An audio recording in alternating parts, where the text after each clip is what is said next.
В Кизлеве провели круглый стол «Крымский букет народов», посвященный памяти выдающегося крымско-татарского политического и общественного деятеля Нумана Челебиджихана. Мероприятие было организовано Духовным управлением мусульман Крыма и объединило представителей разных национальностей. Приняли решение провести мероприятие, названное его фразой о цветах «Крымский букет народов». Он говорил о том, что каждый народ представляет собой определенный цветок, и если собрать эти народы воедино, то мы образовываем крымский букет народов. И в связи с этим мы дали старт мероприятию, которое проводит Ассамблея народов России Республики Крым. Это такое первое мероприятие после старта Года народного единства.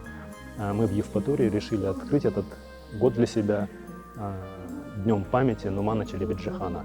Учащиеся школы номер 18 имени генерала Исмаила Булатова, где проходило мероприятие, читали произведения Нумана Челебиджихана, а лидеры национально-культурных общин Евпатории делились мнениями, как сохранить мир и взаимопонимание в Крыму, обсуждали прошлое, настоящее и будущее полуострова.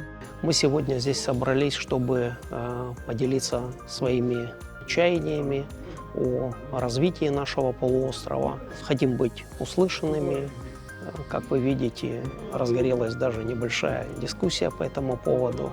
Любые мероприятия, которые позволяют высказаться, услышать другую точку зрения, очень важны и очень своевременны в данное время.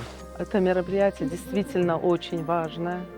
Оно проходит в рамках недели крымско-татарского языка и литературы. Хотелось, чтобы дети понимали, что всегда самое главное – это дружественные отношения между всеми народами. Сегодняшнее мероприятие для меня считается довольно важным, так как я являюсь крымским татарином.